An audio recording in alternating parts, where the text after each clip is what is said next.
राधे राधे दोस्तों, आज से हम आपको श्रीमद् भागवत कथा सुनाएंगे।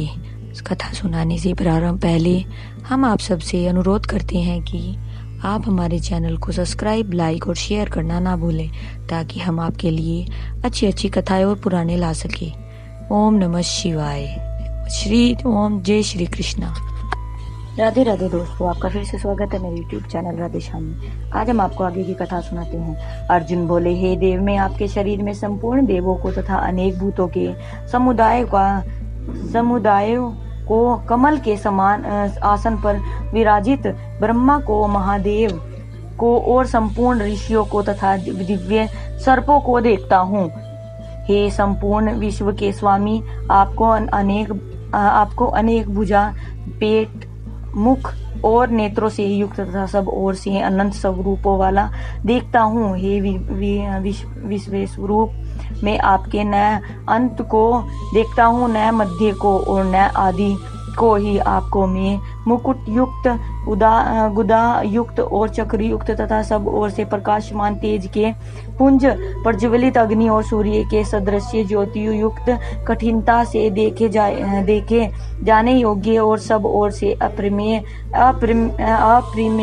स्वरूप देखता हूँ। आप ही जानने योग्य परम अक्षर अर्थात पर ब्रह्म परमात्मा है। आप ही इस जगत के परम आश्रय और आप ही अनादि धर्म के रक्षक हैं और आप ही अविनाशी हैं, सनातन पुरुष हैं, ऐसा मेरा मत है। आपको आदि, अंत और मध्य से रहित, अनंत सामर्थ्य से युक्त, अनंत भुजाओं वाले, चंद्र सूर्य रूप नेत्रों वाले, प्रज्वलित अग्नि रूप मुख वाले और अपने तेज से इस जगत को संतृप्त करते हुए देखता हूँ। हे महामन, यह स्वर्ग और पृथ्वी के बीच का संपूर्ण आकाश तथा सब दिशाएं एक आपस से ही परिपूर्ण है तथा आपके इस अलौकिक और भयंकर रूप को देखकर तीनों लोग अति व्यथा को प्राप्त हो रहे हैं। वे ही देवताओं के समूह आप में प्रवेश करते हैं और कुछ भयभीत होकर हाथ जोड़े आपके नाम और गुणों का उच्चारण करते हैं तथा महर्षि और सिद्धियों के समुदाय कल्याण हो, ऐसा कहकर उत्तम स्त्रोतों द्वारा आपकी स्तुति करते हैं। जो 11 रुद्र और 12 आदित्य तथा 8 वसु, साध्य गण, विद्वेश्वर, अविनाशी कुमार तथा मरुद गण और पितरों का समुदाय तथा गंधर्व, यक्ष, राक्षस और सिद्धों के समुदाय हैं। वे सब ही विस्मित होकर आपको देखते हैं। हे महाबहो, आपके बहुत मुख और नेत्र वाले, बहुत हाथ, जंघा और पैरों वाले, बहुत उदरों वाले और बहुत सी दाढ़ों के कारण अत्यंत विकराल महान रूप को देखकर सब लोग व्याकुल हो रहे हैं तथा मैं भी व्याकुल हो रहा हूँ, क्योंकि हे विष्णु, आकाश को स्पर्श करने वाले, देदीप्यमान अनेक वर्णों से युक्त तथा फैलाए हुए मुख और प्रकाशमान विशाल नेत्र से युक्त आपको देखकर भयभीत अंतकरण वाला मैं धीरज और शांति नहीं पाता हूँ। दाढ़ों के कारण विकराल और प्रलय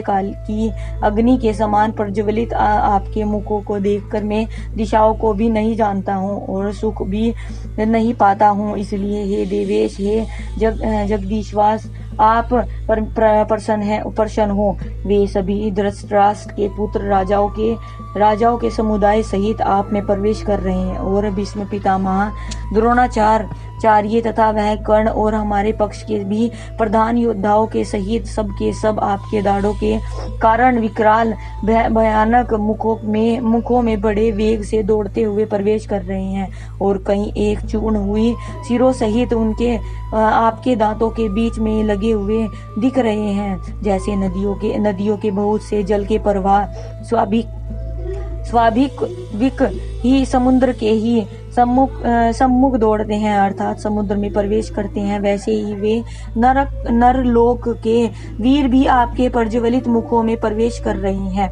जैसे पतंग मोहवश नष्ट होने के लिए प्रज्वलित अग्नि में अति वेग से दौड़ते हुए प्रवेश करते हैं, वैसे ही ये सब लोग भी अपने नाश के लिए आपके मुखों में अति वेग से दौड़ते हुए प्रवेश कर रहे हैं। आप उन संपूर्ण लोकों को प्रज्वलित मुखों द्वारा ग्रास करते हुए सब ओर से बार बार चाट रहे हैं। हे विष्णु, आपको उग्र प्रकाश संपूर्ण जगत को तेज के द्वारा परिपूर्ण करके तपा रहा है।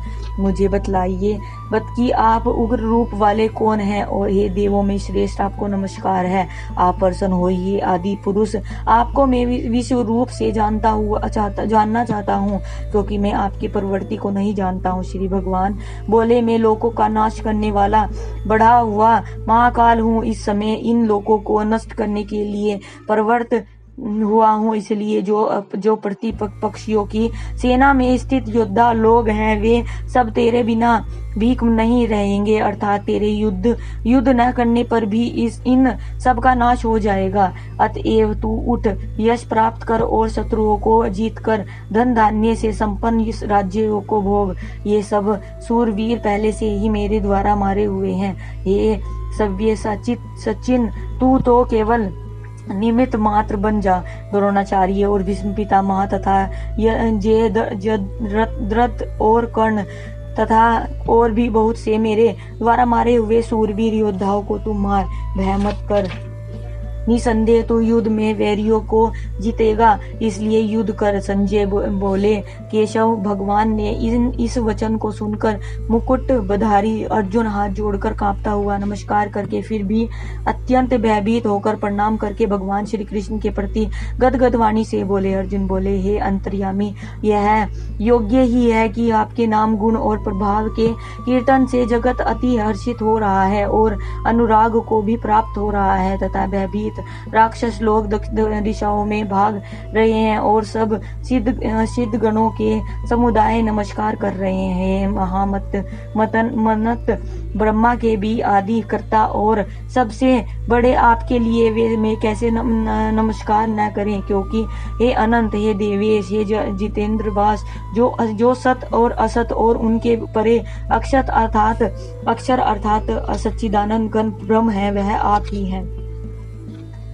आप आदि देव और सनातन पुरुष हैं। आप इस जगत के परम आश्रय और जानने वाले हैं, जानने योग्य और परम धाम है। हे अनंत रूप, आपसे यह सब जगत व्याप्त अर्थात परिपूर्ण है। वह वायु, यमराज, अग्नि, वरुण, चंद्रमा, प्रजा के स्वामी ब्रह्मा और ब्रह्मा के भी पिता हैं। इसके लिए हजारों बार नमस्कार हो, इसके लिए फिर भी बार बार नमस्कार है।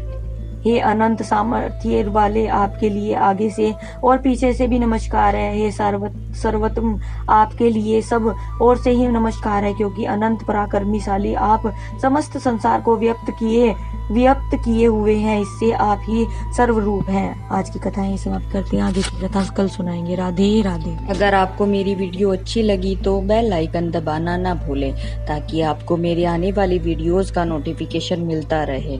धन्यवाद। ओम नमः शिवाय।